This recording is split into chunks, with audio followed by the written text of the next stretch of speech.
Good morning and welcome to today's edition of the Daily Summation from Kurt's Religion and Politics. Today is Monday, the 9th of November of 2020, and I am your host. I'm Kurt. Today's topic is basically it is COVID-19 vindication. What am I talking about? Well, I'm talking about the idea that many people talking about, speaking about what's happened and pontificating on the various things that have happened in the United States with regard to COVID-19 have for some time now been saying that the United States has done a horribly bad job in the management and dealing with COVID-19. And I just wanted to say that I've never felt that that was true. In fact, I think if anything, we've overdone what we've done. We've not underdone it. I think the mask wearing and the sheltering in place and other things, in those senses, you could actually say we did do a bad job because we did a lot more than we really probably needed to do. By the way, good morning and welcome aboard. If you're coming in on Rumble, on YouTube, or on the podcast, welcome aboard. But what I wanted to say is this. I've been tracking the fatality numbers for COVID-19 for some time. And I know that there are people who will argue that the ongoing problems that people have with COVID-19 may be fairly major. But my first thing that I would say to those individuals is the people in question are still alive. And probably chances are pretty good that they will recover completely from having gotten COVID-19. But the thing about the mortality rates is this.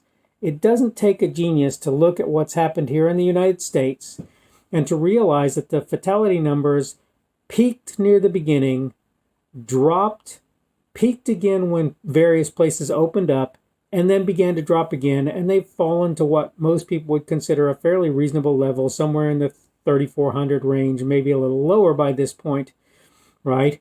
Now here's the thing. I can only talk about the infection rates in Europe. If I could talk about the fatality rates, I would, but it really doesn't matter that much, right? Because what we're really interested in knowing is how has doing these various activities like masking, like sheltering in place and so forth, how has that affected the spread of COVID-19? And here's what the answer appears to be. And I want you to understand that this is the case because it's really important in my view. In Europe and various other places, there were some places that had horrible times with COVID-19 right out front. A part of Italy, I forget whether it was northern or southern, had a terrible time. Other places likewise, right? Europe, like the United States, is fairly densely populated. That's just reality. There aren't very many places in the world other than China, maybe, and India that can claim more densely populated, right? So both Europe and the United States are fairly densely populated places. And so we had initially these spreads, and particularly in very densely populated areas within the United States, of the COVID-19 virus. Then we had some mismanagement that occurred, and the mismanagement drove the numbers, the fatality rates, the mortality rates up, right?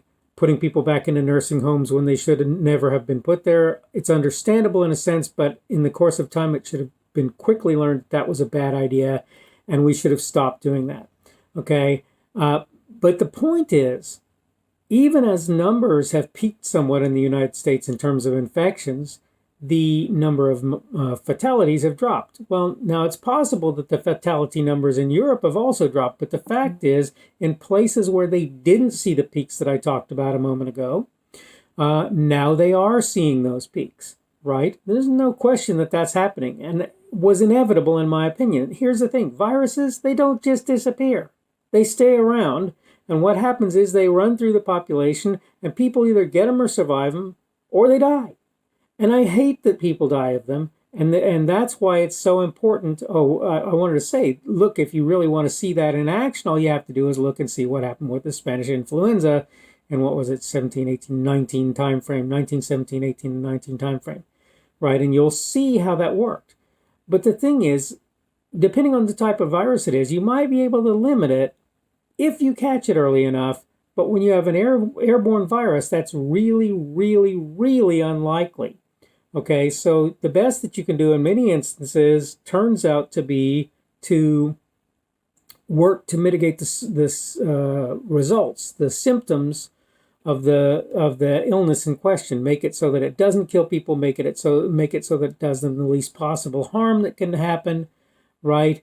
And so and the other option is vaccination. And the thing is, I don't really care who you are or how fast you think you can work. I don't care if you can get a vaccination ready in a year or a year and a half or 2 years. First of all, you have the run-up time to the vaccination, right? You gotta figure out that you need the thing. Then you've got to actually go through the various trials. And even if you can run through those trials, which is not necessarily a great idea, on that I actually, funnily enough, agree with the Democrats to some measure who say, look, I don't think it's a good idea to rush something like that. I agree. I don't think it is either. Now, that doesn't mean that they might not have found new ways to deal with things that work better than the ways that I'm familiar with and so forth.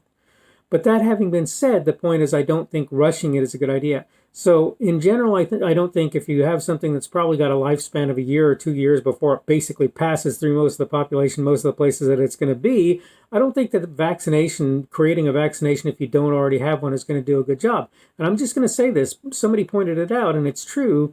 The fact of the matter is the thing that they give you, the flu shots that they give you are somewhere between marginally effective and about half effective, maybe 60. And if you're really lucky, if you really hit it just right, 70% effective in actually mitigating the flu.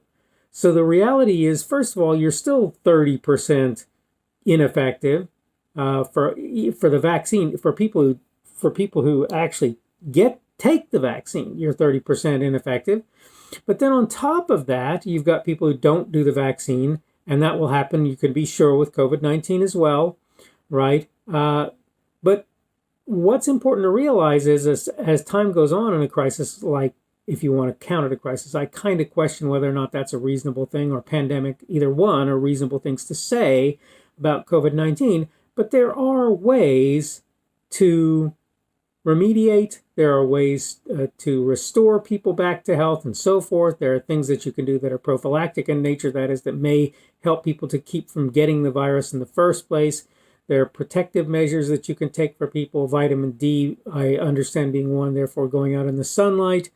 There are various drugs that supposedly are helpful. I don't know if they are or not. I can't answer that, and I'm not going to try to say that I'm expert enough to answer that. But here's the thing. If you look at the death rates, okay, the death rates are 1% or less for the majority of the population and 5% or less for the more at-risk individuals. And again, let's not forget that considering that the more at-risk individuals are not just older, but often with multiple what they refer to as comorbidities, that is, other things, other health conditions that are feeding into the problem and making it so that those people are being affected. But here's the big takeaway from all of this as far as I'm concerned. You thought you were going to stop it, right? Well, let me help you. You were mistaken. You were wrong.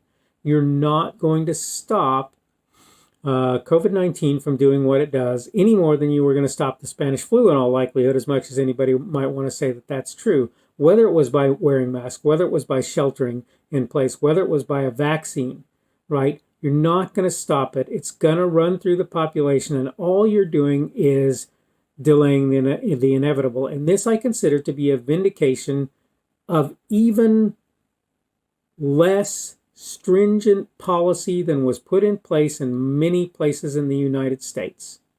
That's my perspective on this. You can disagree if you want, but I just want you to understand that the numbers are with the people who say that you're not stopping this thing, that it's going to continue to do what it's doing. And if you don't believe it, like I say, just look at where Europe is in the moment, and you can see that what's going on is the places that did all of the masking and all of the other things, those places are having larger problems, and the places that didn't do all of that, they're not having those problems. I'm sad, and anybody should be sad to hear that 200,000 people in the United States have died of this illness, but I'm not surprised. And I'm sorry to tell you this, but that's pretty much how that's going to work. One day, maybe it'll be my time to die that way. I can't answer. Probably not, since these things tend to happen about once a century, and this one's looking to be mostly blown over. All right, I am basically out of time, so I'm going to wrap up for the day. Again, today is the 9th of November of 2020, and it's a Monday. Tomorrow will be Tuesday. I hope you're starting out a good week and that the rest of the week goes well for you. Hope you're having a good day in general. And hopefully we will see you again tomorrow. That will be Tuesday, the 10th of November, 2020. Yet again, I hope you have a great day. The speaker on this edition of the Daily Summation is Kurt Schubert. This video was recorded on Monday, the 9th of November, 2020. The Daily Summation is created for Kurt's Religion and Politics. Thanks for checking out this video. Remember that you can like it on YouTube and you can give it a rumble on Rumble if you want to do that. I have channels on both YouTube and Rumble. They are the Kurt's Religion and Politics channels. You can subscribe to either one of those if you want to do so. Remember, if you subscribe on YouTube, you probably want to click the notification bell in order to be notified of new content. If you want to see more from me, you can check me out on my blog. That's blogs.kpschubert.com, blogs.kpschubert.com. You can also see my Facebook page. That is Kurt's Religion and Politics on Facebook. You can check out my Twitter, Parler, and Minds.com accounts. My handle on all three of those is at kpschubert. That's at kpschubert. You can check out my podcast. The podcast is at podcasts.kpschubert.com. That's podcast.kpschubert.com. And finally, you can check me out on Patreon. And if you want to support me, that's probably one of the better places that you can do that. I am Kurt's Religion and Politics there. Thanks again for checking out this video, and hopefully we will see you again tomorrow.